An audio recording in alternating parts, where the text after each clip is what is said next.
just doing this job and working in production and all that kind of stuff. So I always have like one eye on the game and one eye on the clock itself to see how long this game's going to take. So if you're not halfway through the fifth inning by the 90-minute mark, then that's concerning for me, because that means this game's going to take a long time. When you had the explosion of offense that South Carolina had in the first inning of the game, you know, it's like, okay, well, maybe they'll run rule them and we'll get this game over with in 7 innings. And they were even up by 9 runs in the top of the 7th inning, and then Presbyterian scored a bunch of runs, and it closed that gap back in to where South Carolina did end up having to play the full 9-inning allotment to pick up the win last night. But regardless, a win's a win, and it continues South Carolina's winning streak of 6 games in a row, dating all the way back to that third game against Ole Miss, where South Carolina was at least able to avoid getting swept on the road in Oxford in their first SEC series of the season. Looking at last night, though, you're obviously a little concerned about the pitching, because that's been the strength of this team consistently so far this entire season, has been pitching. And when you run into a game like last night where you used 1, 2, 3, 4, 5, 6, 9 different pitchers to get through your 9 innings, that's not great. Obviously, it's a midweek game, so it's a staff night where you know you're going to use a variety of arms, but having trouble getting outs was definitely something that makes you raise a little bit of an eyebrow over what you saw last night. Let's hear from Coach Kingston after the game. This will be cut number 16 here, Ed. Let's hear what Coach Kingston had to say about the tough night on the mound. Conditions sure didn't help. You know, it was rainy, it was damp, it's a little slippery. Sometimes it just happens, you know, and on those nights where it feels like nothing's really going right on the pitching side, it's up to the hitters to kind of pick up the slack, and they did that. The pitchers have picked us up and have picked up the hitters a lot of times this year, so, you know, sometimes you need to trade places there, and again, the objective is to score more runs than the other team. We did that. Tonight was a night where the hitters picked up the pitchers. And he's not wrong. You do run into random nights and over the course of a baseball season where things just don't go right for your pitching staff, and you can certainly chalk it up to the weather, which certainly didn't help out. But I go back to last week's midweek game against USC Upstate, where South Carolina also looked like they were potentially in line for a run rule game, and you end up, you know, surrendering 8 runs in the middle innings of that game, which, again, it's just a 2-game sample size, and your pitching was great on the weekends. But when you're talking about these bullpen guys, you just hope that this doesn't become a habit of giving up a lot of runs, you know, when they are asked to come in relief, whether that be in a midweek game or a weekend series. So at the end of the day, like I said, a win's a win. You continue to run of momentum and scoring a lot of runs and doing so as you head into this short week, taking on Alabama coming up starting on Thursday for the Thursday through Saturday series for your third series of SEC play, where South Carolina looks to notch their second conference series win of the season. And a big part of going into Tuscaloosa and being successful is obviously your offense scoring a lot of runs, which, again, they continued that trend last night, led by none other than Ethan Petrie. And he's somebody that didn't have the best start to the season, a little bit up and down, but has really fell into his groove as of late. Let's hear from Coach Kingston, cut number 18 here, Ed, on Petrie's consistency as of late. He's swinging the bat. He's probably recaptured where he was last year at his best. And for about the last, I would say, 6, 7, 8 games, he's been like one of the elite hitters in the country again. And so I think that will continue. He seems to be in a really good place swing-wise, mentally. And again, when he's going like that, it changes the whole complexion of our offense. And we've known Petrie to be a streaky guy. He had streaks a season ago and had some to start this year as well. But Coach Kingston pointed specifically to the past handful of games, number 7 or 8 games specifically, that would go all the way back to that series against Ole Miss. And if you take out the first game where he went 0-4 on that Friday night, the 7 games since, starting with that Saturday game where he did hit a home run, Ethan Petrie is hitting .434, and has 14 RBIs over the course of those 7 games. So averaging 2 RBIs a game. That's great. And as Coach Kingston has said a lot over the course of the past week, when Ethan Petrie as well as Cole Messina are hitting the ball well, the rest of the offense falls in line, and the numbers certainly back that up. I want to go back in time a little bit, though, to a few weeks ago after the Clemson series, when we were, I don't want to say overly concerned with what the offense was doing, but there was definitely reason to maybe raise a little bit of an eyebrow, especially after going against the best competition you had seen up to that point, and Clemson and maybe not getting the level of offensive production that you were hoping for. I dug in the numbers after that game of exactly how South Carolina was hitting the ball, and something then stuck out to me, and that's that South Carolina was not consistent when it came to hitting the ball into line drives. Where, if you look at the statistics on D1 baseball, they break it down when you have a ball put in play by an individual batter, where does that ball go and how are they hitting it? So you have ground balls, you have fly balls, and you have line drives. Now, when you think of line drives, I'm not talking about when you're hitting it directly to somebody and they catch it. That does happen. But more often than not, if you're hitting a line drive, it's usually going to be into one of those gaps. It's usually going to be in an area that is hard hit, obviously if it's a line drive, to where you're driving in runs. So a line drive number typically results, a good line drive number typically speaks volumes to how you are actually performing as a hitter and as a team overall. And the one thing that stuck out to me a couple weeks back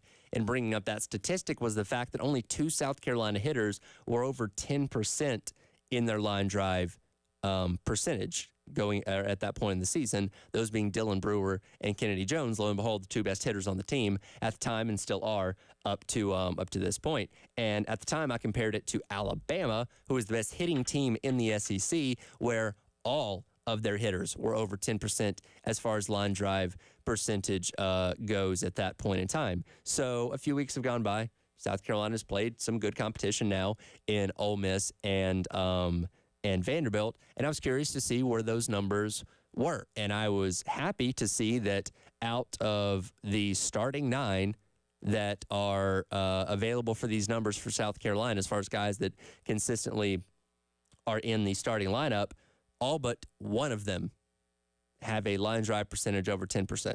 So you went from only 2 to now 8 of 9 being above that percentile, the only exception being Cole Messina, who is just below at 8%. But he has a pretty high fly ball rate. He's obviously hit some home runs. So, kind of take that number with a little bit of grain of salt that he is still being productive. And as of late, certainly being productive despite his line drive percentage not being super high. His ground ball percentage is actually pretty low too. So again, it kind of balances out, balances out to a degree. And for those 8 guys that are above 10%, they're actually all above 13% if you want to be more specific about it. So a significant swing as of late with how South Carolina is hitting the baseball and where they are putting it in play and how they're putting it in play, which again translates to more runs. Now, look, home runs are great. Regardless, if you're hitting home runs, you're hitting it out of the park. You're not putting anything to chance with fielding or anything like that. And you'd always welcome those kind of things. But, nobody hits home runs every time they come up to the plate. So you need to be good at putting the ball in play and being consistent with how you hit the ball and making solid contact, which again, when you're hitting line drives, that's exactly what you're doing. So those numbers certainly have tilted back into South Carolina's favor as of late, which is really, really good to see. And obviously we hope that is something that's going to continue, as the season rolls along. Now you run into another team this weekend. Guess what? It's going to be a tough assignment going into Tuscaloosa on a short week. And that can't be overlooked. A short week where maybe you do a little bit something different as far as your pitching lineup goes. Coach Kingston touched on this a little bit last night, did not give a solid answer on what exactly they were going to do. I imagine it's going to be another one of those things that we don't find out maybe until Thursday when, the game 1 starter officially gets announced, because you have the option to mix things up a little bit where if you want to keep consistency with like Eli Jones starting on Friday nights, maybe you move him to game number 2. And maybe you want to keep consistency with Dylan Eskew starting on Saturdays. Maybe move him to game number 3. And then you figure out what you're going to do as far as your starter for game number 1, which is now on a Thursday, because you don't want to have any of your guys, pitching on short rest. And maybe if that is the case, maybe you move Pitzer back into the bullpen for this weekend, because that'd be too quick of a turnaround for him to start Thursday or something like that if you want to keep consistency with your other guys. So again, you have options on the table, and again, Kingston and company have done a lot of moving and shuffling around so far this season. So I would not be surprised if they do that again this weekend, just based on this being a short week. So, plenty to talk about in reference to that, but also plenty to reflect on last night. They did score 19 runs, and specifically one hitter in Dalton Reeves was responsible for 6 of them in really his first action of the season. We'll get the thoughts on somebody that was out there for the long slog of a game that was last night out there at Founders Park. Jack Feltry going to join me coming up next to dive into some more baseball conversation. It is the Extra Point. I'm Tyler Head. Ed Bird producing on the other side of the glass on your Wednesday morning here on The Game.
spot, 15 yards out into the grass.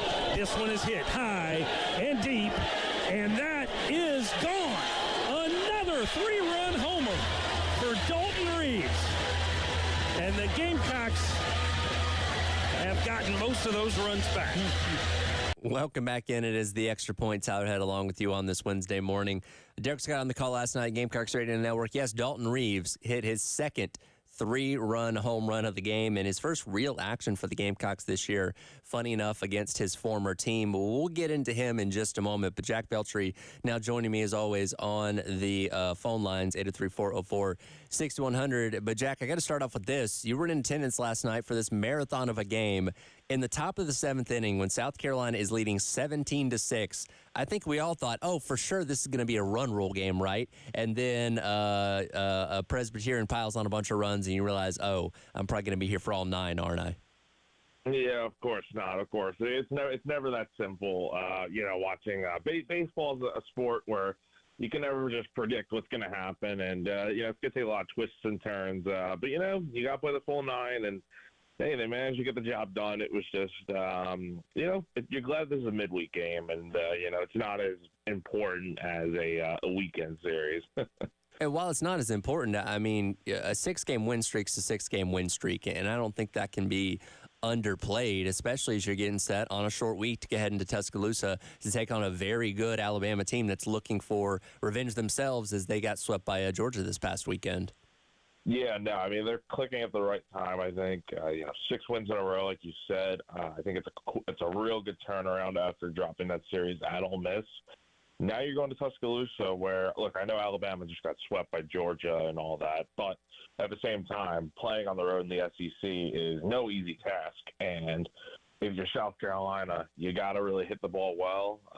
You got to pitch well and do a lot of things that you did right against Vanderbilt. And try to have them carry over into this weekend. Is it going to be easy? No. Realistically, I see South Carolina winning 2 out of 3 this weekend. But I think you just got to continue what you've been doing, and that's all you can do right now. So I played the cut of Dalton Reeves' second 3-run homer right there as we were coming back from the break. And he's a guy that we legitimately have not seen at all this season. I believe he had one at bat where he struck out earlier on, I think when they were playing Queens earlier on in the season, but he's a guy that's just kind of gotten lost in the shuffle. They don't really talk about. Got the opportunity to start against his former team in Presbyterian last night, and I can't think of a better example of taking advantage of an opportunity than what he did last night with the 2 3-run homers. I mean, did he make a case for himself to maybe get a little bit more playing time going forward? He definitely should, and he was a guy that was competing for the backup catcher spot at the beginning of the year. Obviously Cole Messina is going to start this year, but you had guys like Ryan Bakes, an incoming freshman, and Dalton Reeves, the transfer from Presbyterian, both fighting for reps as the backup catcher. And technically Bakes won the spot, but he has been really playing outfield and that sort of thing. And he's caught a few games, but Reeves really hasn't gotten his opportunity yet.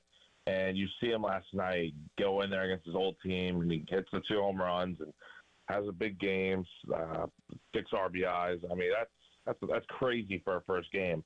And, I mean, it's not a surprise to see this because at Presbyterian, I think he hit homers into the double digits last year. So he's more than capable of doing so. Now, is he going to get more reps?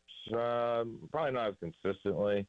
Cole Messina is still going to be catching every weekend, it would seem, unless an injury happens or something. But I think for right now, midweek games, I think you can definitely give Messina a break and give Reeves and Bakes some reps out there because I think Reeves specifically has earned it. Speaking of Cole Messina, he and Ethan Petrie have certainly caught fire as of late, particularly Ethan Petrie.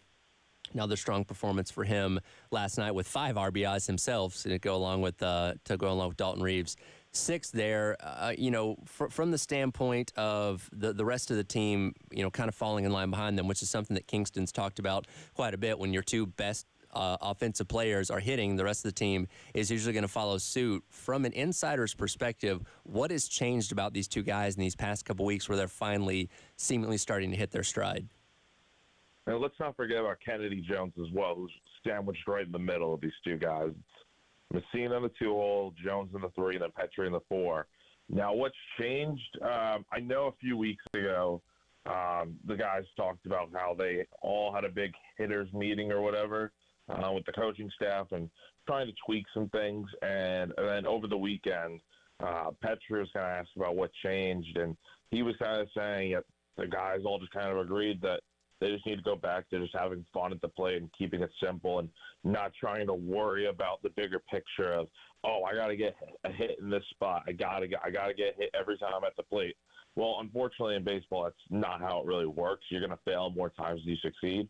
And, in a sport like this, whenever you can get a hit, that's great. So if you hit three out of 10 times, you're a Hall of Fame hitter. So my point is that they're starting to keep it a little more simple at the plate and not stressing about, okay, I got to get a hit here. Instead, it's just they're going up to the plate. They know they have the lineup to do so. And when your 2 or 3 best hitters in the heart of the order are doing what they're doing, everything else falls into place. This is a great-looking lineup. And, again, let's give credit to Mark Kingston for sending out an order that actually looks really solid right now. And talking to our guy Jack Feltry from Gamecock Central about last night's baseball game between South Carolina and Presbyterian.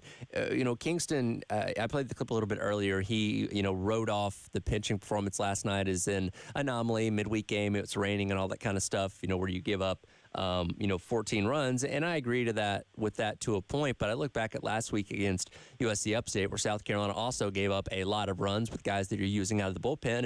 And while you're still winning the weekend series, which at the end of the day is the most important thing, you don't want this to become a trend where you're just giving up a ton of runs in the midweek with guys that you're going to be counting on going into the weekend as well. Yeah, I guess the good thing, if there is any silver lining, is that majority of these guys that pitched last night really don't get much action on the weekends. I mean, the only ones that do are Ty Good consistently, Connor McCreary, Parker Marlott, and then Chris Veach. I mean, outside of that, Sam Simpson and Michael Polk, I could be mistaken, but I believe that's their season debuts last night. And then Roman Kimball's obviously struggled, unfortunately. His walks have been way up.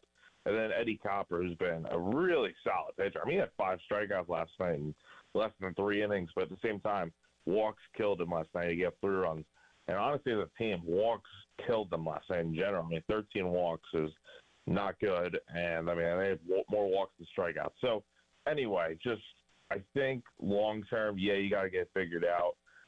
But the good news is these midweek games kind of serve as like a reset button that you can get guys in there and see how they do, and then maybe it carries over into the weekend. But I think right now they've got their guys that go out there and pitch really well on the weekends. And the good thing is they have starting pitchers that can provide length, so it's not as much stress on the bullpen then.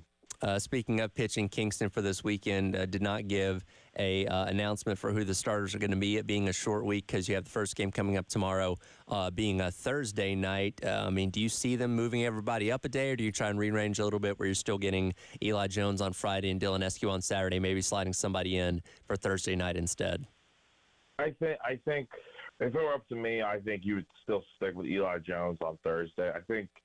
I'm just trying to think of who you could throw on Thursday. If you really want to get technical, then maybe throw Matthew Becker on Thursday because he hasn't thrown since Sunday, and he only threw about 2 innings on Sunday. So you could throw him on Thursday. If it were up to me, I would go Jones Thursday, Becker Friday, Pitzer Saturday. Now, where's Dylan Eskew in that shuffle? Quite frankly, I just don't think he's given you enough length as a starting pitcher in the SEC, which is something I think you need. The fact that he only went 3 innings against Vanderbilt, and I think less than 5 against Ole Miss last week, just shows that maybe it's better if he pitches out of the bullpen in a role similar to Becker right now, right? As a piggyback guy to maybe someone that struggles this weekend, if anyone does, maybe like a Pitzer or something. So. I think that's what I would do, but I could totally see them throwing Becker on Thursday and then trying to stick with Jones on Friday and then SQ on Saturday. Last one for you here. Is this going to be your first trip out to Tuscaloosa coming up this weekend? Absolutely not, man. So long story short, I grew up a Bama fan. So, okay. I made dozens of trips out to Tuscaloosa in the past. It's been a while since I've been. Almost went to school there. That was my top choice for college back in the day, but it's been a few years, so I'm looking forward to being back out there and first or second time back out there for baseball. So it should be a fun weekend, man. We know every road environment in the SEC is tough. How do you quantify what they're going into tomorrow night in Tuscaloosa? It's going to be tough. It's going to be tough. Every SEC road environment's tough. I think there's tougher ones out there, but I think you can't underestimate any road SEC environment out there. All right. Appreciate it as always, Jack. We'll continue to check in with you as baseball season rolls along. And safe travels out to Tuscaloosa. Hopefully we're talking about another series win this time next week. Appreciate it, my man. Thank you so much. Again, Jack Felcher from Gamecock Central. That game tomorrow night, game 1 of the series against Alabama. Pregame coverage starting at 7:45 for a late 8 o'clock first pitch out there in the Central time zone for South Carolina and Alabama. Switch gears. Coach Beamer talked yesterday to the media, as he will do each and every Tuesday during the course of spring practice. Focused a lot on the offense, particularly in an area that when it's going well, they're winning games. When it's not going well, they're losing games. What is that area? We'll dive into that coming up. It is the Extra Point. Tyler Head along with you on your Wednesday morning here on The Game.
Welcome back in. Extra Point Southhead with you on your Wednesday morning. Coach Beamer yesterday, as I mentioned, he'll do every single Tuesday over the course of spring practice, spoke to the media, and Terry and I were actually laughing about it yesterday. It was one of his shorter press conferences. Typically, he goes about 30 minutes, usually pretty consistently, no matter what time of year it is. And yesterday, he wrapped up in right about 20, and we were kind of thrown off guard about it, him wrapping up so quickly. But, when you've only had a handful of practices in the books, it can be hard to glean or pull a lot of information based on just a handful of practices. And yesterday was just practice number 4 for them. So not a whole lot had probably changed between yesterday and the previous Tuesday, the first time we heard from Beamer. But he was asked about a couple different things, particularly in regards to the offense. And look, the offense was not spectacular last year. Spencer Rattler and Xavier Legette did a lot of the heavy lifting. If you didn't have those guys, this team may have only won 1 or 2 games last year. So you had 2 very special talents that alleviated some of the concern based on just them playing really good football. You lose them now. So you're back to the drawing board in a lot of ways when it comes to offense. You got a theoretical true redshirt freshman quarterback and Lenora Sellers taking over the reins. You got a lot of new faces at wide receiver, a new running back room, and a new offensive line. So a whole lot new out of this offense for the upcoming year. So Coach Beamer, be cut number 3 here, Ed, was asked, what is he expecting from this new offense? Yeah, that's one thing that we count explosive plays as a run over 12 yards and a pass over 18 yards. And same thing on defensively. If you are giving up 12-yard runs and 18-yard passes or more, that's giving up explosives. And if you look at our record, the way that we keep it, I think we're something like 16-2 in our 3 years here if we just win the explosive play battle each week.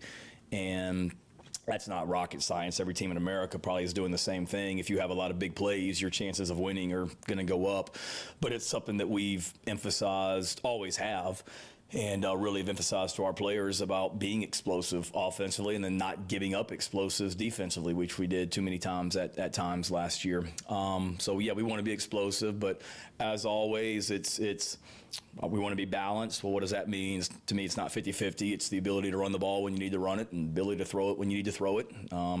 Protecting the football. We were better last year at protecting the football offensively, but still not where we want to be. We were dead last. My first 2 years here, we were better, a lot better last season. But we certainly can continue to improve that. And then beyond that, it just gets into let's figure out who our best players are and figure out how we're going to get them on the field and get on the ball. And we're deeper at running back. Yes, we lost a lot of production at wide receiver with Zay being gone, but we have more depth in that room. I think we have more depth in the tight end room. So it's exciting to watch those guys get out there and compete. And let's figure out who our best guys are and how we get them the ball and not try and say this is our offense. You have to adapt to what we want to do. We want to be multiple enough where we can adapt to our personnel. So he talked a lot about the explosive plays at the beginning of that, and I do need to kind of correct something. Now, Coach Beamer in South Carolina have their own definition of an explosive play, as you mentioned, which is a run going past 12 yards and a pass going past 18 yards. The more common understood definition of explosive plays is a little bit different, and that involves runs over 10 yards and passes over 20 yards, and that's where you find most of your data. And for South Carolina, for whatever reason, they've tweaked that to for whatever purposes they're trying to do within their own building. But the numbers that you find on explosive plays are the more standard definition of a 10-plus yard run or a 20-plus yard pass. That being said, what he said there is true. When South Carolina wins the wins the explosive play battle, then they win the game. When they lose the explosive play battle, they lose the game. And looking back on last season, they won the explosive play battle overall in wins by a thinner margin, but when they lost the explosive play battle, they lost it by a lot. In the 5 games they won, South Carolina had 31 explosive plays and surrendered 26. So that's a +5 for South Carolina in that category. When they lost games, so 7 games, they had 50 explosive plays, and they surrendered 68. So it's a pretty big difference in the losses in the explosive plays that South Carolina is giving up. So from an offensive standpoint, how do you generate more explosive plays? Well, it starts up front, as everything does in football, with having a good offensive line. Because if you're trying to make a pass down the field of 20 yards, guess what? Your quarterback's going to need time to sit back there in the pocket and let the play develop so he can get the ball to his guy down the field in space. If you want to run the ball more than 10 yards, you're going to need to have an offensive line that can create holes and gaps for that running back to run through. Now, Mario Anderson was able to pop off some crazy long runs a season ago. Some of those he had to break tackles in the process of doing that, to end up running 80 yards or however long it was for that explosive play. But that's not something that you can count on happening every single time. So you have to have good blocking and good offensive line play up front, and everything else will hopefully follow suit. From a quarterback standpoint, you're going to have to, have good decision making from Lenore Sellers. When he's throwing these balls downfield, he's got to make sure that he's not throwing it into dangerous situations, into tight coverages and stuff like that, where it has the risk of being picked off, those quote-unquote turnover-worthy plays that Spencer Rattler struggled with through a lot of his career prior to this past season at South Carolina, as well as just make the other plays more effective too. Now, again, Beamer preached the importance of the explosive plays, and yes, that's very important, but they rank up roughly 10% of the plays in a game. There's still another 90% of offensive plays that you're running, and it's great if you can hit a 50-yard bomb down the field and completely flip the field position, but if you immediately, only gain 2 yards over the course of the next 3 plays and have to punt or kick a field goal, well, it's not really as effective, and you're not taking advantage of that. So it's not only having those explosive plays, but it's making the plays around them matter as well to get the overall benefit of having these explosive plays and, hopefully leading you to wins as well. But more important than anything else, your defense also has to do its job. As I said, in the games that South Carolina lost, they lost the explosive play battle by 18 total explosive plays. So your defense has to step up and get the stops that they need to get, generate turnovers, all those kind of things to make whatever amount of explosive plays that your offense is going to generate in a game, which usually ends up balancing it out to about 6 or 7, matter. Because, again, if you have 6 explosive plays yourself, but you give up 10, well, more likely than not, you're probably going to lose that game because it's very clear that your defense is not able to stop the other team's offense at much of an effective clip. And we saw that on display many, many times last year where the South Carolina defense was burned on big plays that eventually, ended up leading to touchdowns. And I think so much of South Carolina's defense over the past couple of years has been built on takeaways. And that's something that we talked about so much over the course of October, where South Carolina never took the ball away one time from any of those opponents. And guess what? Didn't win any of those games either. And it's almost like as they went into the month of November, there was this shift to where maybe they weren't as focused on trying to make turnovers happen and just playing football the way that they needed to play it. And guess what? Turnovers started happening because that was the first bit of adversity that they had really faced as far as not being able to generate turnovers over an extended period of time, at least during the Shane Beamer, Clayton White era, to where when it wasn't happening, guess what? You weren't winning games either.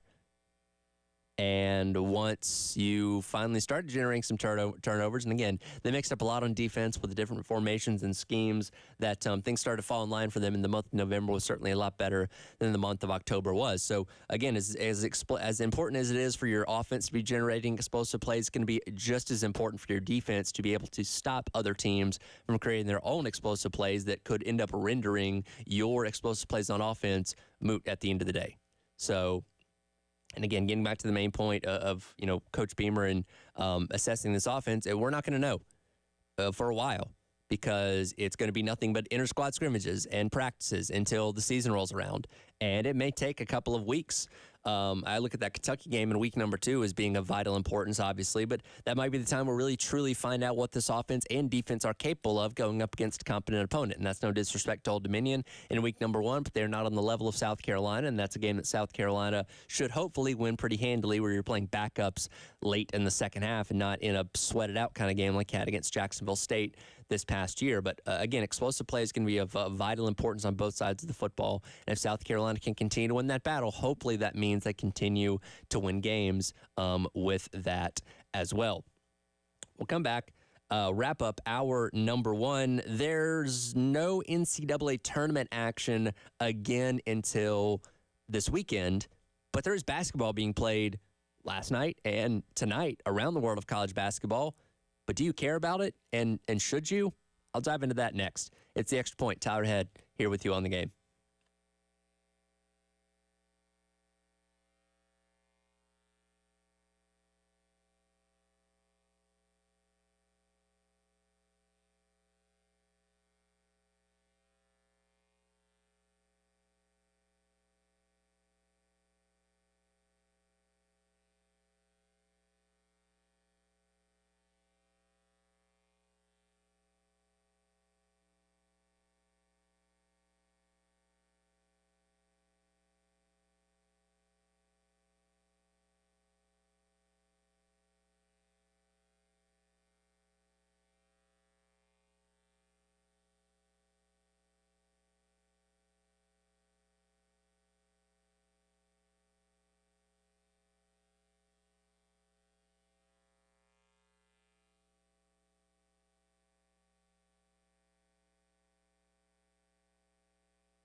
Welcome back in. It's the Extra Point. Tyler Head wrapping up hour number 1. Ed Burr producing on the other side of the glass. I want to remind you once again about the 107.5 The Game Spring Golf Tournament coming up next Friday, April the 5th, out at the Strawberry Golf Club in West Columbia. If you want to take part, it's $400 for a foursome, $200 for a pair. There'll be a 10 a.m. shotgun start.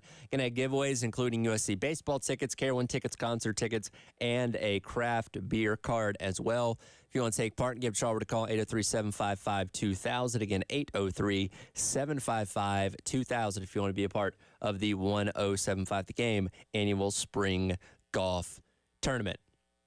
Let me pose a question to you, and I'm very interested in your thoughts. Let me know on the text line, 803-404-6100.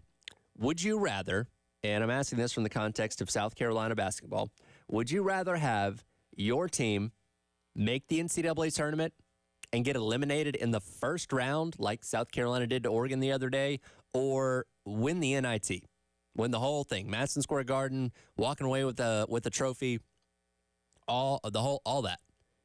Which one would you rather take? I feel like most people would probably say the first option of at least making the tournament and getting bounced. And the reason I ask this is because, and it's really funny that, the general consensus of college basketball fans don't even recognize the NIT. They know it's happening. It's been happening for the past couple days in this lull between NCAA tournament games as we get set for the Sweet 16 starting tomorrow. But like last night, Georgia and Ohio State played each other in the NIT. Very exciting game. Ohio State misses a field goal at the end that helps secure the victory for Georgia in what was the quarterfinals of the NIT. And Ohio State, they obviously fired their coach, but that's a basketball program that has some credibility to it. Georgia's never been all that great, but regardless, that's two big brands in the scheme of college basketball playing each other in a postseason tournament. But it's one that I don't think a lot of people care about. And I have grown up with the 64-team NCAA tournament. And the way that I understand it, again, this is just from reading, but back in the day, before the NCAA tournament was as big and expanded as it is now, the NIT did hold some prestige.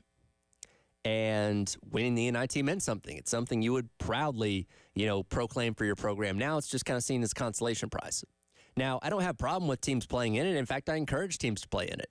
I brought this up the other week when Rick Pitino elected to not have St. John's play in the NIT when they got snubbed for the NCAA tournament. I thought that was a terrible decision because it is allowing you the opportunity to play more basketball.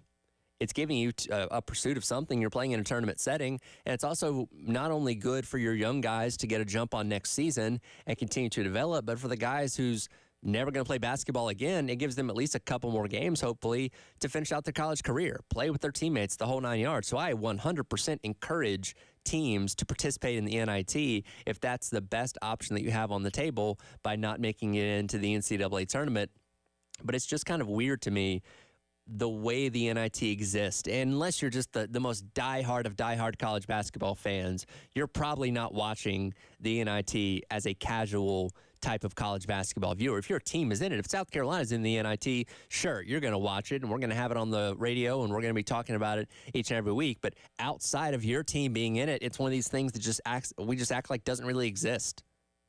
I mean, can you go back and name the last 4 or 5 NIT champions? No, of course not. Can you go back and name the past 4 or 5 NCAA tournament champions? Of course you can. Because that is the end-all, be-all. That's the true national championship. And much like, I guess you can liken it to New Year's Six bowl games that are not in the college football, college football playoff semifinals. It's consolation prize. It's like, congratulations, your season was pretty good. Well, it's not good enough to get into this upper echelon of tournament that everybody is focusing on, because nobody goes in the season saying, yeah, we want to win the NIT this year. We want to make it to that secondary tournament and see if we can win that instead of making it to the big dance. So I feel like, personally, my opinion, I'd much rather go into the NCAA tournament, get bounced in the first round, because that's at least an accomplishment that is more widely recognized than winning the NIT. People say, oh, you won the NIT, who cares? It doesn't matter. It's, again, consolation games. And again, I encourage teams to play in it because it's more basketball. Opportunity for your teams to play, your guys to get more time with their teammates and all that kind of stuff. Absolutely great. But it holds no prestige. And it's just a weird dynamic that exists this time of year where we know it's happening, but you're not really given a reason to care. I mean, playing in Madison Square Garden is pretty cool. World's most famous arena. Like, if I'm a player, I dig that and getting the opportunity to potentially get there and play for a trophy at the end of the day, which is really neat as well. But it's just kind of funny to me how it exists in this realm so much farther below the NCAA tournament that, again, unless your team's in it, you don't really pay it any mind. So I would vote for getting bounced in the first round of the tournament as opposed to winning the NIT. But if you have a different thought, let me know. 803-404-6100. That'll do it for hour number 1 of the Extra Point. Coming up in hour number 2, the NFL has a new kickoff rule.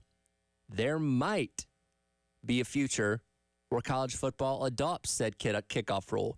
Georgia football coach Kirby Smart weighed in on this yesterday in his press conference, and he brought up one point that nobody's really talking about in regards to this.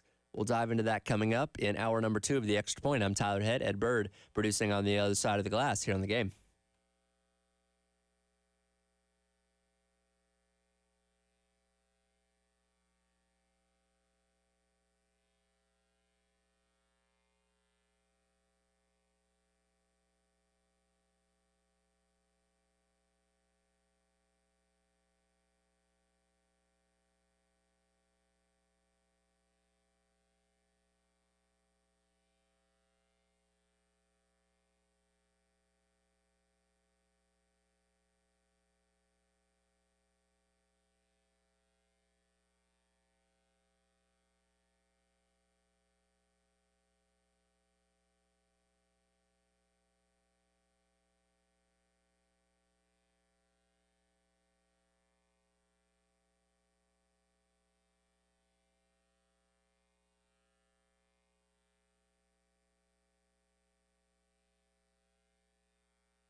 Hour number 2, welcome back in. It's the Extra Point. Tyler Head with you here for the 10 o'clock hour. Ed Bird producing on the other side of the glass. Captain Dave will be back in here tomorrow. He does need days off, so we occasionally like to allow him to go home and get some rest. Not a whole lot, but sometimes we do. We try to be nice about that. So appreciate Ed Bird being in here producing for Captain Dave today. Some pretty significant news came out yesterday in regards to the NFL as they have adopted a new kickoff policy. Or a new kickoff procedure, for the 2024 season. If you have not seen this, it is essentially taking the kickoff that the XFL has been using or had used the previous year and bringing that to the NFL, which is something that I never thought I'd see the NFL doing. Taking a rule from a lesser division of football and implementing it at the top level of professional football, admitting that somebody else had a better idea than them. That's not something the NFL typically does. But regardless, I'm on board with it because the NFL has become largely touchbacks when it comes to kickoffs. In fact, about 80% of the kickoffs a season ago did end up resulting in touchbacks, to where the return aspect of the game is almost non-existent. I mean, growing up, I got to watch guys like Devin Hester, torch people when it came to kickoff returns. Return that one to open the Super Bowl against the, against the Colts all those years ago. And that just element of the game has gone away. And there are guys that make their entire careers off of special teams in the NFL that are effectively doing nothing at this point for the most part.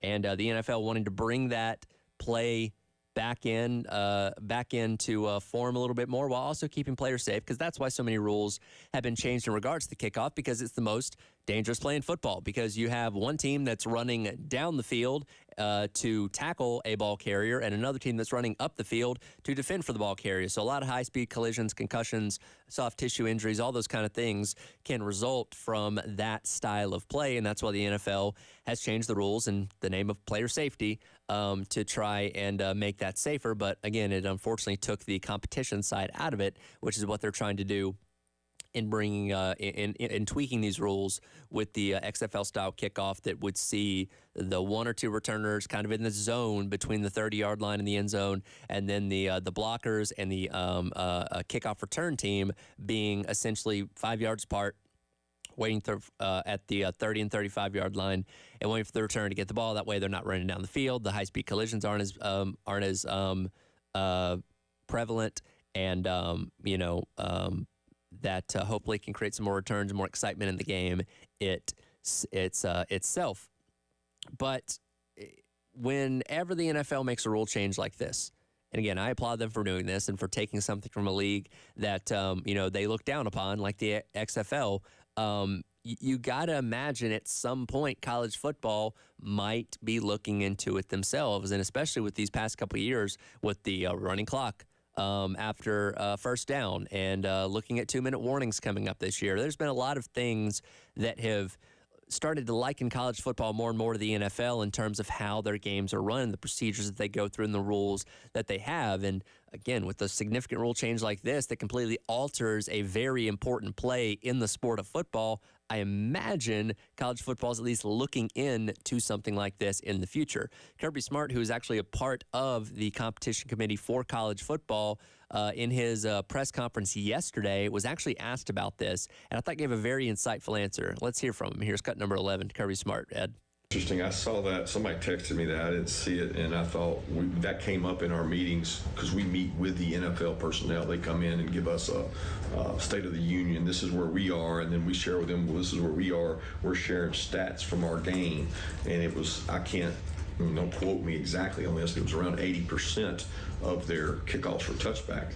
And a lot of the NFL people and personnel felt that special teams were becoming irrelevant in their game because the punters are elite hang time and distance. Kickers are elite kicking off. If that's not part of the game, then why are we doing it? Okay, and how do we do it, make it part of the game, but yet also make it safer? So I don't know our percentages in college football. I would guess around 70% touchback. It's slowly getting taken out of our game. There's coaches that concede, just going to fair catch. And so I don't know what came out today. Y'all probably know better than I did. I did see a picture of how they're lining them up. They discussed that with us.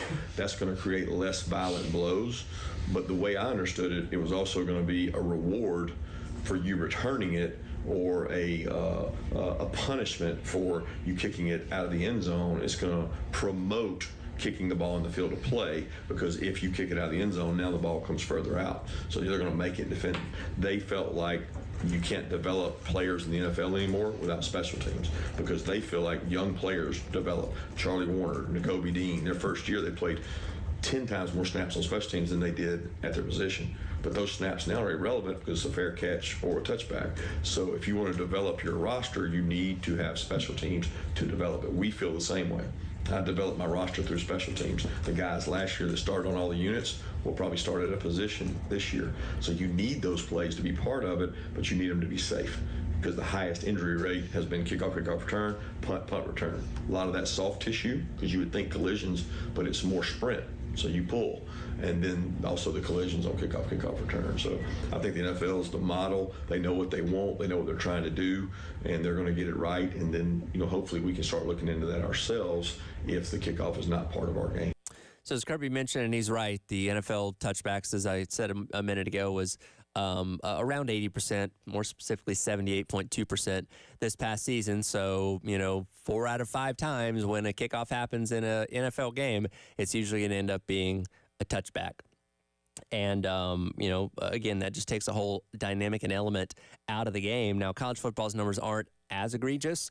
Right now, they this past season currently set at 49.6%, so right at half. But when you look at the numbers compared to just a couple of years ago in 2019, they're up a total of 6%. So it's growing more and more into that area of where the NFL is. And as Kirby Smart mentioned there, what guys at the NFL level told him, like, the kickers and punters are just good. And with the advancements in technology and training and all that kind of stuff, these kickers and these punters are just kicking the ball further and further and further and further and higher and higher and higher and higher, which is resulting in more and more of these touchbacks, in addition to the rules being changed of moving kickoffs up 5 yards to where they were years and years ago. So, again, the NFL is trying to put its product in a position where they can have this play return, but also make it safe and interesting. And college football, I imagine, would follow suit at some point in the future. But the one thing that really sticks out to me there that Kirby Smart talks about that nobody else is really discussing when it comes to this rule change is player development. And not only at the college level, but the NFL level as well, a lot of guys come in as rookies and learn by being on special teams. Now, yes, can you learn to be a great wide receiver necessarily by being a special teams guy? Maybe, maybe not, because you're not necessarily running routes and catching the football, but being on special teams and being a part of those plays, running down the field, making tackles, those kind of things can make you a better player overall and, help develop you from just a purely football standpoint. And when you have what we've had in the past, decade plus at both the college and the NFL level, when you're either, 80% of the time or 50% of the time just getting touchbacks, well, guess what? Those guys aren't able to go out there on the field and do anything other than just sprint down the field and then jog back to the sidelines. You know what I mean? That doesn't really serve a purpose. So the fact that this is going to encourage more kickoff returns in the NFL allows, one, for the play to be exciting and the play to return to the game, but two, player development, as well as making, allowing guys an opportunity to make a career out of it. Matthew Slater legitimately made a career out of being a special teams guy in New England. That is all he did was special teams. I think Chris and I talked about this a while back. I think he had a total of like 2 catches or something ridiculous like that in his NFL career with the Patriots. So he was purely a special teams guy, but that's very much a dying breed now because special teams is becoming less and less prevalent. And I, again, am encouraged by seeing this rule change that hopefully it becomes another big part of the game to where we're seeing returns maybe in the 80% range as opposed to those being touchbacks. So we'll see what happens there. But again, same thing with college football. When you have these guys that come in as freshmen that, aren't going to get playing time as starters or something like that and have to wait till, clean up or garbage time against a cupcake opponent or something like that to get snaps to their position, putting them on special teams, allowing them to be a part of an entire unit on your team that is of vital importance, brings them along so well as far as their player development goes. And I think changing a rule doesn't have to be a rule to a T, but something very similar in college football going forward, I think would be beneficial to the sport as a whole because, again, it allows these players another opportunity to develop and get up to speed a little bit more as they are adapting to college football, where they just become really good special teamers, and that's where you can keep them for 4 or 5 years, depending on how long they're, on your roster or whatever it may be. And again, the college football has gotten more and more like the NFL in a lot of ways, particularly when it comes to the way the game rules are aligned. And this would just be another way that college football could do that I wouldn't be mad about. Like, I don't have a problem with this because, again, I like kickoff returns, and I want to see them return in any kind of way. And this seems to be a very, very viable option. And if I were to place a bet on it, again, I'm not a betting man, but if I were to place a bet on it, I'd say within, 3 to 4 years, college football is probably implementing this themselves, just to create some more uniformity between them and the NFL, and also try and bring back the kickoff return to their game, because if numbers continue to go up the way they have in the past handful of years, more than half the kickoffs this season in college football will result in touchbacks, which doesn't benefit anybody, in my opinion. And I really would like to see the kickoff return to the game of college football more than it used to, more than it is currently now. And changing this rule in regards to the kickoff could certainly end up making that happen. So again, good insight there from Kirby Smart about that rule and when it could possibly maybe find its way into college football. Want to remind you once again about the 107.5 The Game Palmetto Citizens Federal Credit Union Grand Slam giveaway going on all baseball season long. Still no Grand Slams. Pot's now at $625 as they head on the road to Tuscaloosa to take on Alabama this upcoming weekend. Go online to 1075thegame.com and register for your chance to win the Palmetto Citizens Federal Credit Union Grand Slam giveaway anytime a Gamecock batter hits a Grand Slam this season.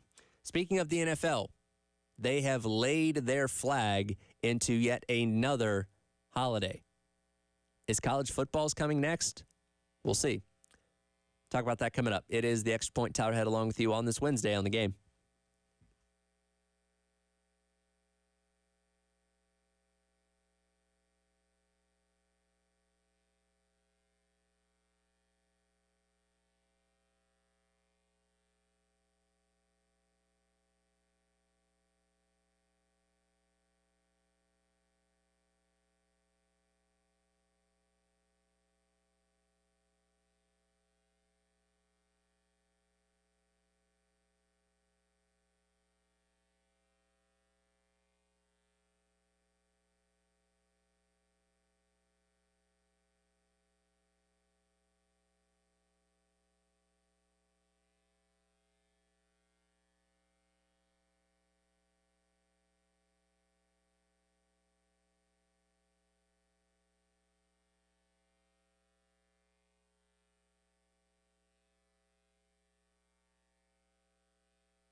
Welcome back in. It is the Extra Point. Tyler Head with you on this Wednesday morning. I talked about the NFL in the last segment there, and them adding the new kickoff rule for 2024, which I'm excited about. I think it's really cool. Now there are a couple other rule changes that they're making. The hip drop tackle, that kind of thing, which I'm not a big fan of because that you're putting more power in the hands of the officials when it comes to calling those things, and I think they're just going to end up getting it wrong, and we're going to have some egregious calls that end up affecting games, as we always do anytime there's a new kind of defensive penalty that gets put on the docket. But one thing that kind of got lost in the shuffle yesterday that I want to talk about is the NFL laying claim to yet another holiday for the foreseeable future. As yesterday it was announced that this year on Christmas, which falls on a Wednesday, will feature 2 NFL games on it.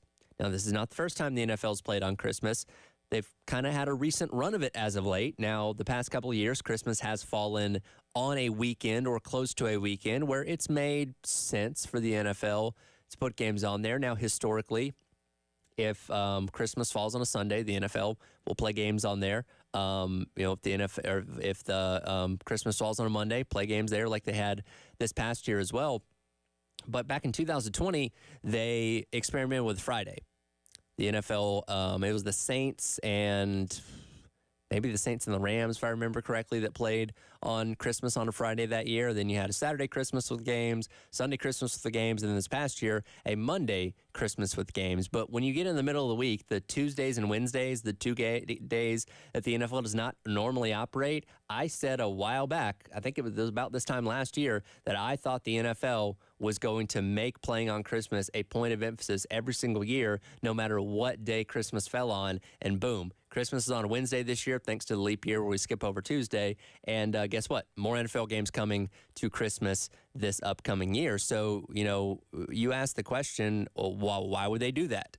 Well, the answer lies very simply, as no surprise, I guess, in money and ratings. And in fact, the NFL's executive vice president of media distribution, Hans Schroeder, was asked about why this decision was made to continue to play games on Christmas Day, despite the fact it's falling in the middle of the week when the NFL does not normally play games. They said, when we saw the viewership from this past year, really our fans spoke. We certainly saw and believed that they were very much enjoying and watching NFL on Christmas, which, of course, everybody was. The Rams-49ers game on Christmas pulled in 27.2 million viewers, making it the second most watched Monday Night Football game since 1996. And when you have, I don't want to say a captive audience, but you have a large selection of people that are at home or in somebody's home, looking for something to watch, then guess what? When football's on, we're going to watch that. And I watched all the NFL Christmas Day games, or at least as many as I could these past couple of years, because, hey, it's football. And, of course, we're all going to watch as much football as we can. But the NFL, for the longest time, when Christmas would fall on any day other than like a Saturday or Sunday, they steered away from it, and they kind of let the NBA have Christmas Day, because that's what the NBA has always kind of sold earlier on in the season is, right, NBA Christmas Day, it's this big deal, because let's face it, the first half of the NBA regular season, not all that important, especially when you let half your teams into the into the playoffs. So when they look at Christmas Day, that's a really big starting point or a jumping off point for the NBA in a lot of ways. And a lot of times that there's people that are tuning into their first NBA games of the season on Christmas Day because it becomes so much of a tradition. Well, the NBA, once again this past year, played on Christmas Day, including some big matchups like the Lakers and the Celtics, which was the top highest drawing matchup of the NBA afternoon that day. They pulled in 5 million viewers. The NFL had almost 6 times as many viewers as the NBA on Christmas Day. Again, the sport that's had its marquee as a Christmas Day sport for the longest time. The NFL just said, yeah, we can do better than that. And so they swooped in and basically took it over. And it seems like they're going to take it over for years to come. Now, that doesn't mean the NBA is going to stop playing games on Christmas Day. They're just going to lose a lot more of that casual audience that might just be looking for sports to watch on a Christmas Day where there are otherwise no other sports, saying, you know what, I'll check out some NBA games, or maybe this is my point where I start watching the NBA now that football is starting to wrap up a little bit. But I think that's kind of gone out the window. And the NFL has no problem playing on Wednesday. They have no problem playing on Thursday, Friday, Saturday, Sunday, Monday. In a couple years, there'll be a Tuesday, Christmas Day, and I'm sure they'll be playing on that as well. So it's, once again, the NFL being the machine that it is. And when you have a machine like that, there is no signs of slowing it down. And again, the NFL prints money.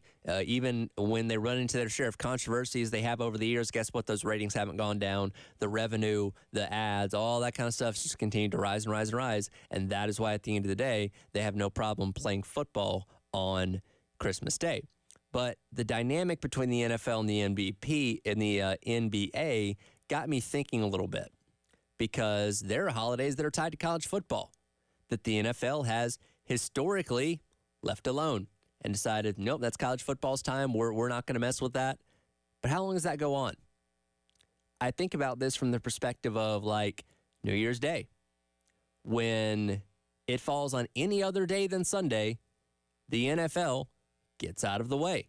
Now, when it falls on Sunday, that moves all the bowl games January 2nd, because, again, Sunday belongs to the NFL. But outside of that, NFL kind of draws their own line in the sand a little bit and says, you know what? January 1st, that's college football's day, playing big bowl games, the whole 9 yards, you can have it. And hasn't caused an issue. But especially in this age of TV deals with leagues and conferences getting bigger and bigger and bigger and bigger, you know, those TV networks are going to want to return on that investment, and knowing the cash cow that the NFL is, and being that ESPN holds exclusive rights to college football, what's stopping Fox and CBS and NBC from saying, hey, we know they're playing football over there on that network. What if you came and played on ours on New Year's Day? And again, much like the NBA thing, there's a lot of casual viewers that don't really care a whole lot about college football or enough to invest into it. They're going to watch the New Year's Day games because that's tradition, and really that's one of the few sports that's actually on that day. But if you give them the NFL and college football, guess what? A lot of them are probably going to go to the NFL. Now, we diehards here in the Southeast, we're going to watch college football regardless, and maybe have a phone or a tablet or a laptop with the NFL game on, but your primary focus is going to be on college football. But see, the league and these networks know that no matter what day they put it on, people are going to watch, in the tune of 25 to 30 million people. And why stop at New Year's Day? Labor Day weekend has turned into the start of college football proper, where you have games running from Thursday all the way to Monday night, where we get, some kickoff classic game between, whoever in Virginia Tech out at Mercedes-Benz Stadium, or, we had the Clemson-Duke game this past year on that Monday night. Like, it's just become a full weekend of college football. But I imagine after just going to 17 games a couple years ago, on the horizon, and this has been rumored already, the NFL is looking for even more games in the regular season, going up to 18. Well, if that happens, you can either add more time to the end of the schedule or move more time to the beginning of the schedule. And I imagine moving more time to the beginning of the schedule would be a more likely option, which means maybe starting the season a week early, which if that happens, guess what? College football is now taking a backseat to the NFL on Labor Day weekend, a weekend that has belonged to them for so long. And again, you would say, well, no. Well, the NFL has always steered clear of the college football and not tried to step on their toes.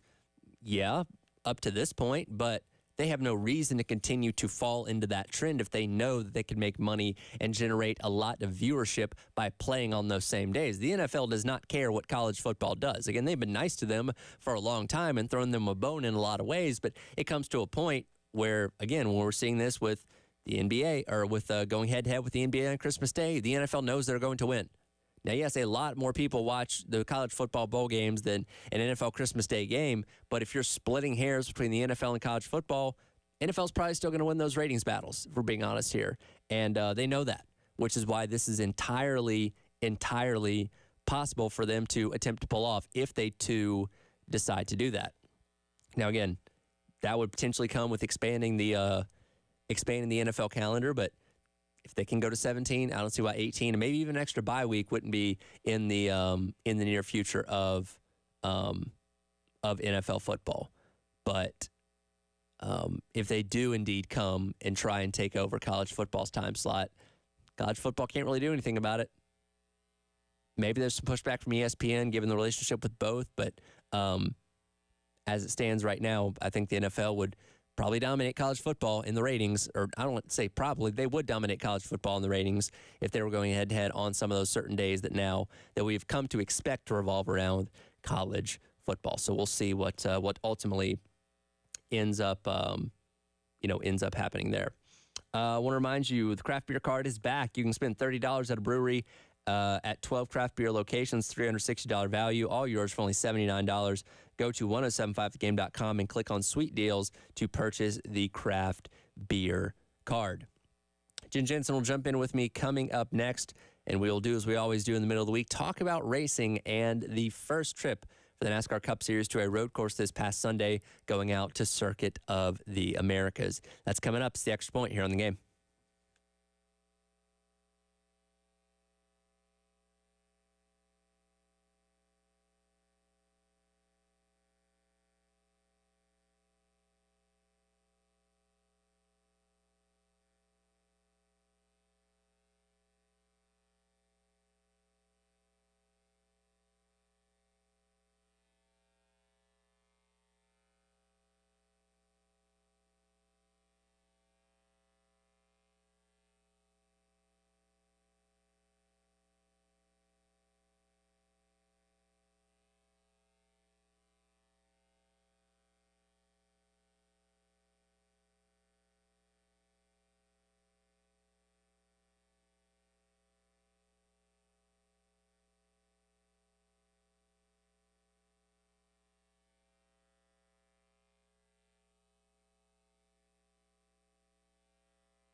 It's pretty much been a Hendrick Motorsports and Gibbs competition so far in 2024. Hendrick was so solid the first two. Gibbs showed up the last two.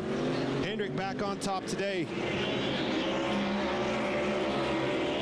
William Byron down the front straightaway to the checkered flag, gets his 12th career win in the NASCAR Cup Series. Yes, sir. Welcome back in. It's the Extra Points Out Ahead with you on this Wednesday. Now joining me in studio, as she does each and every week, is Jen Jensen.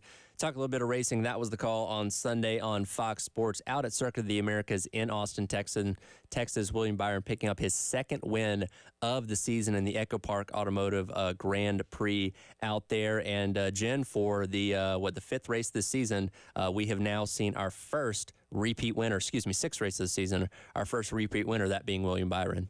Go, Hendrick, go. My goodness. I mean, how many do you think he'll have this season? Oh, I don't think he's done. No, he had 6 last year, which was kind of a career breakout year. I mean, double digits is a stretch because that's only been done a handful of times in recent years. But he could equal this last year, I think. He certainly could, and maybe top it with 7 or 8. They're certainly coming out strong out of the gate. Well, William Byron is so interesting in his Cup Series career because, again, he won everything that he could win up to this point through trucks and Xfinity, comes in a cup with a lot of hype and struggles the first couple of years. Hendrick Motorsports as a whole wasn't doing great. When they finally started to get their feet back under him, he wins his first race in 2020, wins an early race in 2021 at Homestead. We thought, okay, here comes the breakout, and it just didn't happen. Wins 2 races early in 2022, and then nothing after that. Last year was finally that year where he finally emerged as a true championship contender, made it the Final Four, did not obviously end up winning the championship, but started off the year with the win at Daytona. Has been running well since then, wins this race at COTA, and he's not even a road course guy. No. But to be able to win a road course, I think, speaks volumes to how far he's come, and we could be looking at an even better season for him as this year goes along. Oh, totally. They weren't expecting him to do well, and yet rolled off the truck, gets the pole. Like it just was an unexpected weekend all the way around. Well, not only getting the pole, but doing it against the Toyotas, which were very fast. In practice themselves. And as we kind of talked about, through the first couple of races at these shorter tracks, they seem to have something figured out with this new rules package that you're running at road courses and short tracks this year. And for Willie B to go out there, not only to win the pole, but to dominate the race, leading 42 of 68 laps and win is very impressive. Now, do you think if Christopher Bell had had 5 more laps, think he'd have caught him? I think if he had 1 more lap, he probably would have caught him, which that goes back to tires, though. Like, that's not the car itself. And I enjoyed kind of seeing that strategy play out. And again, if Ty Gibbs doesn't hold up Christopher Bell for 2 to 3 laps, he may catch him in time. But again, kind of burned up his stuff there and just didn't have enough time to get to William Byron. Regardless, a win's a win. And, but Toyotas do have something figured out for sure. And they're going to be a threat once again this weekend, going to another short track in Richmond. But for Willie B and Rudy Fugle, who've been a great combination since getting paired back together in the Cup Series, another feather in their cap, this time at a road course. Yeah, and right now, Chevys and Toyotas are just dominating. Like, I don't know where the Fords are with this dark horse. Yeah. They have some things to figure out for sure. I mean, what in the top 10, there was only like 1 Ford. Right. So. And more specifically, it's Gibbs and Hendrick. Yeah. Outside of Daniel Suarez winning at Atlanta, it's been Gibbs and Hendrick basically trading wins so far this season, which, again, they're 2 of the strongest and most successful organizations in the history of NASCAR. That's not really a surprise, but it does kind of seem like one of those years where the entire Final Four may be comprised of drivers from these 2 teams. And that shows the growth that there has been in the Gibbs arena, because I went back and I saw an interview with Kyle Busch back in like 2021 and how he commented about Joe Gibbs. We're just not there yet. We cannot compete with Hendrick, who was just dominating at the time. So they've obviously put things together. I know there's personnel changes that they've had, but clearly there's something that's just really clicking with Joe Gibbs right now. Yeah, absolutely. And again, with a new car and a new body style, to be performing this well early on is not typical. That we usually see out of something like this. So they're very far ahead of the curve. And again, Ford's just continuing to struggle. Joe Logano finally finished 11th, which is his best finish of the year so far. But, for a guy that we know it's not the talent, we know it's certainly the car that's holding him back there. But Ford's definitely a little bit more behind the 8 ball. And you look at also even equipment-wise, but also pit stops. Oh, my gosh. I mean, they're nailing it where Byron had one pit stop that was about a full, 3 seconds faster than Chastain. And again, I believe I'd heard a stat that Joe Gibbs on one of the cars, they had a pit stop that was under 9 seconds. It's insane. Well, I think about, especially in the next gen era, Hendrick and Gibbs have kind of been the innovator when it comes to pit stops because, look, everybody's looking for a different way and a fast way to do something. If that gives you a 1/10 of a second on pit road, guess what? That can be worth the spot. And if they're going to do that, if they can find that advantage, they're certainly going to. And I remember when the next-gen car came about, they were it was Gibbs that was kind of playing around with everybody going around one side of the car as opposed to splitting like they normally do. Now, they didn't end up doing that, but that's kind of the things that are always at the forefront of their minds, trying to find those little advantages. So, yeah, it's no coincidence that Gibbs and Hendrick are not only the fastest on the track, but also the fastest on pit road as well. Yeah, absolutely. Have you enjoyed those features that they're now doing on the pit stops as far as like the pit crews are concerned? Yeah, absolutely. And I really miss, and I know they've kind of brought it back to a degree these past couple of years, but I always loved the pit crew competitions that they used to do up in I guess this is the Spectrum Center now, up there in Charlotte, the week leading up to the All-Star race, and you had little areas and the teams have to push the car across the finish line. I wish we still did it in that iteration like we used to, but you got to know the guys on the team and their personalities a little bit more, which is something that got lost for several years, and I'm glad that Fox and I assume NBC is going to do the same thing, kind of bringing more attention back to those guys because they're freak athletes. These are former Division I college football players and, all kinds of basketball players and all that kind of stuff that are true athletes carrying these big tires and heavy gas cans and making a difference at the end of the day, too. Yeah, it basically looks like an NFL game. It's so-and-so from the Ohio State, running back or whatever, fullback, and a lot of athletes, a lot of former pro football players. It's crazy. But again, they need that kind of endurance. They need that strength to be able to do that job. So that has been fun. Absolutely. The race at COTA was obviously the first road course race of the season for the NASCAR Cup Series. And if I had to quantify it was okay. It wasn't great. It wasn't bad. I unfortunately, we go back a couple of years, road course racing was so niche where you were only going to Sonoma and Watkins Glen. Then you added the Roval in there. It's like, okay, you got 3, but it's something that was so spaced out. When you finally got it, you looked forward to it because it was different. And we saw good racing. The old style of car really translated well because it wasn't really designed for road courses. Now you have a car that is designed for road courses, much like, a V8 supercar or something like that, that doesn't force drivers to make as many mistakes. And with that, we've seen the quality of road course racing come down quite a bit. And similar to road courses, they're throwing a lot of things at it, changing rules packages and all that kind of stuff, but just nothing quite seems to work. And I think with the rules that they kind of implemented where going over the rumble strips and stuff like that, a couple people, like Chase Elliott, completely ruined his day because he was trying to avoid an accident and he went over those. Okay, well then he got sent to the back and never recovered. Yeah, they got to put turtles back out there.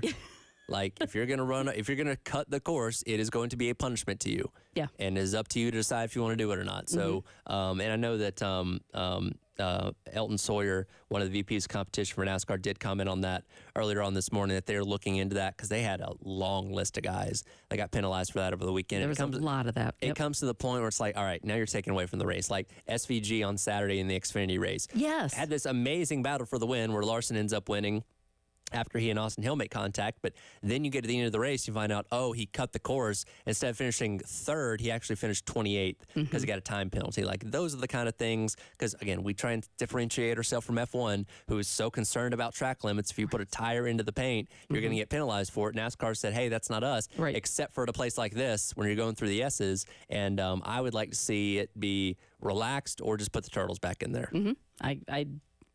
I completely concur, and I really hope they do look this over before the next road course. Yeah, so next road course, we got, trying to think here. Is it Sonoma? Yeah, it'd be Sonoma. So we got a little bit of time. Yeah. Which they were out there testing out there, and it looks very different being completely black with the new asphalt and everything. Yeah. So be very interested to see what it's like when you get there later on in the summer. Richmond coming up this weekend on Sunday night. It is Eastern Sunday.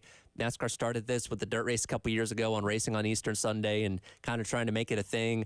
I don't think it's quite stuck yet, and I'm not sure how big of a draw Richmond's going to be, if I'm being honest. I don't know. I know that they're hoping that they can. They're kind of going all in on some of these night races and hoping that's going to appeal a little bit more. So I don't know. I'm anxious to see. I tell you one thing, if they bring the same tire that they brought to Bristol to Richmond this weekend and it wears the same way, we could be in for a good show. Well, and I did hear that they were bringing, I think, the tire from Phoenix. Okay. And so definitely there's going to be a lot of wear, so I think it's going to play really well. I was going to say, we saw the blueprint for what makes short track racing good 2 weeks ago, and hopefully we can replicate that this weekend. Yep, absolutely. Looking forward to it. Absolutely. And so Richmond coming up this weekend on Easter Sunday, 7 o'clock on Fox. You'll be able to watch it, and hopefully we'll get treated to a good race and be back next week to break down more exciting racing. Absolutely. Thank you, Tyler. Absolutely. It's Jen Jensen from the early game. We'll come back and wrap up today's edition of The Extra Point. Coming up next here on The Game.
Welcome back in. Extra Points out ahead with you. A couple more minutes ago, wrapping up today's edition of the show.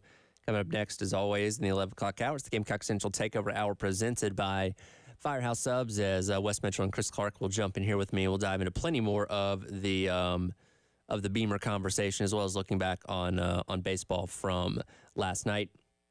Remind you that women's basketball is in action coming up on Friday in the Sweet 16 as they take on Indiana. Going to have a 4:30 pregame for the 5 o'clock tip up there in Albany. That will be heard on our sister station, 98.5 WOMG. Again, 98.5 WOMG for women's basketball coming up on Friday afternoon as they play in the Sweet 16.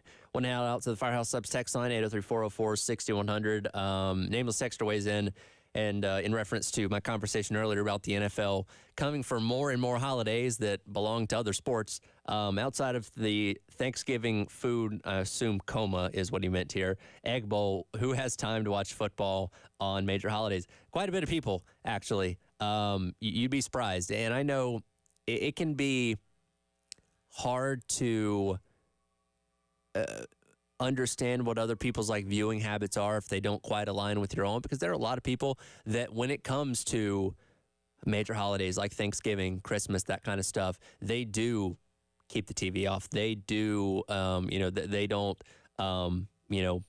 watch any kind of sports or anything like that, and truly just spend all that time with family, which is great. But there are a lot of people that don't do that. There are a lot of people that, spend the entire holiday watching all the games and all that kind of stuff, in addition to spending time with their family, because you can balance and do both. But looking at the ratings for, again, the NFL on Christmas Day, it's very glaring that people on the biggest holiday of the entire year and Christmas are more than willing to tune into NFL games. Now, does that mean they're locked in and engaged, sitting on their couch, paying attention to every play? No, maybe not necessarily. They could have it on the background of a Christmas party or just hanging out with friends or something like that. But at the end of the day, as long as the TV is on and it's on the game, that's all that truly matters when you talk about ratings. And this year, I brought up the point of the Lakers and the Celtics, two of the biggest brands in all of NBA basketball, squaring off, only getting 5 million viewers, paling in comparison to the 27.7 million that the NFL's, Rams 49ers game brought in on Christmas. I think speaks volumes to just how captive of an audience that they truly have. The NBA ratings this past Christmas were down 30%, which again is that swing of casual viewer, because there are so many people that want to watch something on Christmas Day that maybe they aren't doing any Christmas stuff with their family, or, that stuff doesn't matter to them. They want to watch sports. And if for years when the only thing that was on was NBA on Christmas Day, guess what? They watched that. But you give them the option of the far more popular NFL, guess what? They're going to start watching that instead. And the NFL knows that, which is why they're now seemingly going all in on playing on Christmas Day for the foreseeable future. And if you can play on a Wednesday, then you can play every other day. And this is something, too, that and Roger Goodell was rightfully asked about this, if there was any concern for player safety, given the fact that, and we don't know who the 4 teams playing these 2 games on Christmas Day are going to be, but you're essentially looking at teams with the rest of the schedule staying status quo, playing 3 games over the course of roughly 11 days. And Roger Goodell said, we learned during COVID that we could play games in the middle of the week, those Tuesday and Wednesday games that got pushed around because, one team didn't have enough players on Sunday or whatever it may be, taught the NFL the ability to shift things around and try things on different days, to where now they feel comfortable saying, hey, we can play a team on Wednesday after playing on Sunday, and then they can play not the next Sunday, but the following Sunday after that, and be okay. And, Roger Goodell said they looked at the numbers, and there was no uptick in injuries or anything like that from that standpoint when those kind of games were played, which at the end of the day, it's kind of the end-all be-all when it comes to NFL decision-making. As long as nobody is getting hurt, or as long as injuries are not rising and doing this, they are probably going to do it. Now, I don't think it's adequate rest to ask a team to play on a Sunday and then play on a Wednesday. But again, as long as the numbers back it up, the NFL is going to feel just fine in pushing this kind of thing forward. So for years to come, at least in the foreseeable future, when it's Christmas Day, after opening presents and eating breakfast or whatever, you can sit on the couch and lock in for plenty of NFL football, because it seems like we're going to have games every single Christmas Day going forward. I also learned, I didn't know this yesterday, there's a game in Brazil on opening weekend. That's going to be on Friday. So we had the Black Friday game this past year. That was atrocious, and hopefully you didn't have to watch it because it was the Jets playing, and that's never a good time. But there are two teams, and I forget off the top of my head who's going to be playing down in Brazil, but the opening weekend of the NFL, you have the Thursday night game where the former champions of the Chiefs will be playing somebody where they can hang their banner, and then that Friday you're going to have two teams out in Brazil. I think that game's going to be on like Prime or Peacock, playing a Friday game as the NFL gets more and more into Friday stuff as well. So a super opening weekend of the NFL football coming up this fall. That'll do it for today's edition of The Extra Point. Coming up next, as always, it is the Gamecock Central Takeover Hour presented by Firehouse Subs. As I mentioned, we'll jump back into more of the Coach Beamer conversation and what he had to say at the podium yesterday as spring practice rolls along. We'll also talk a little bit more of Gamecock baseball. That's all coming up in the 11 o'clock hour with Wes Mitchell, Chris Clark, and myself. And again, all sponsored by our friends over at Firehouse Subs. Reminder, again, coming up tomorrow night, baseball, 7:45 pregame, 8 o'clock first pitch, taking on Alabama on the road in Tuscaloosa.